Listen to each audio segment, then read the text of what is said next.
So, hello and welcome back, everyone. We are going to start the second part of our chapter, traders, rulers, and pilgrims. So, the next topic is pilgrims. Pilgrim means men and women who visit holy places in order to offer worship.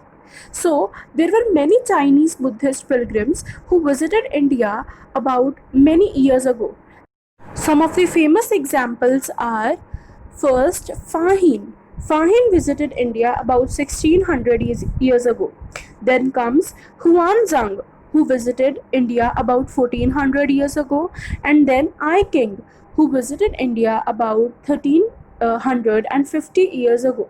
So when these Buddhist pilgrims visited India, they left some written accounts. Written accounts किस बारे में? About the society, about the society, about the people, and the written accounts about the universities, basically, like the Nalanda University during the Chandragupta period. Now, the next topic is the account of Faxian, how he returned to China. Faxian की journey Bengal से begin हुई थी in order to go back home. He boarded a ship that was belonging to some of the merchants. Like hardly for traveling for 2 days, like उनके जो ship थी, it was caught in a storm.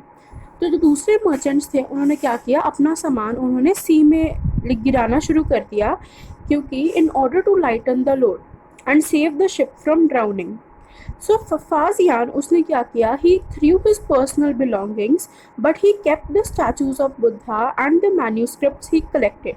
मतलब जो भी बुद्धा का सामान था, like statues थे और इंस्क्रिप्शंस थे जो उसने लिखे थे, he protected those but he threw over his personal belongings. And finally, after 13 days, the storm was finally settled and they went back to their home. The next is Huanzang. Huanzang, he took the land route back to China from West Asia or from the Central Asia, or he carried with him the statues of Buddha made up of gold, silver, and sandalwood, and he wrote over 600 inscriptions, like which he took over the back of 20 horses. उसमें से 50 manuscripts were damaged, but other 550 were preserved by him. Like 50 manuscripts were damaged because while crossing the river Indus, it was overflown and they met with the flood. He spent the rest of his life translating all the remaining manuscripts from Sanskrit to Chinese. The next topic is Nalanda University. Nalanda University is situated in Bihar. It is in Nalanda.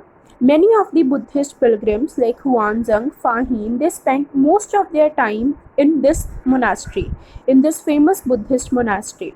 And in his account, he describes Nalanda University as the teachers that were present in Nalanda University, they had extraordinary talent and ability. They followed the teachings of Buddha, और जो rules थे monastery के वो काफ़ी strict थे और सबको follow करने पड़ते थे. पूरा दिन डिस्कशंस लगी रहती थी, like between the young and the old people and learned man, like very intelligent people, अलग अलग सिटीज़ से, कंट्रीज से वहाँ पे अपने डाउट्स को क्लियर करने आते थे. जो गेट कीपर था नालंदा यूनिवर्सिटी तक का, वो भी उनसे डिफ़िकल्ट क्वेश्चंस पूछता था. If they were able to answer them, they were allowed the entry. अगर वो नहीं दे पाते थे, उनको एंट्री नहीं दी जाती थी.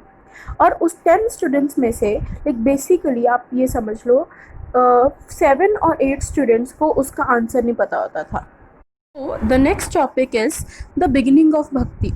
So भक्ति का मतलब वो टाइम जहाँ पे the worship of some deities it became a central feature of Hinduism. deities का मतलब देवताओं को पूजना, देवताओं की भक्ति करना became very popular. These deities were worshipped through भक्ति. मतलब ये आइडिया जहाँ पे एक पर्सन अपने कोई डीटी चूज़ कर लेगा, एक कोई भगवान चूज़ कर लेगा और उसको पूरी लगन के साथ उसको पूजेगा. Anybody like rich or poor, like people belonging to any caste could choose the path of भक्ति. जो आइडिया का भक्ति का वो सबसे पहले ओरिजिनेट हुआ था, लाइक सबसे पहले जहाँ से शुरू हुआ था, it is written in Bhagavad Gita. Bhagavad Gita, it is a sacred book of Hindus.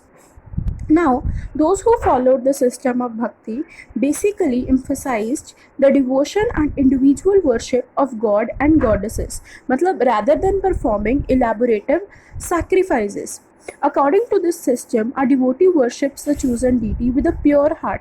अगर उस deity को उनकी भक्ति अच्छी लगती है कि it is believed that deity will appear before him in any form in which he worshipped him. और अब जो ये शब्द है भक्ति वो कहाँ से बना है? भज से.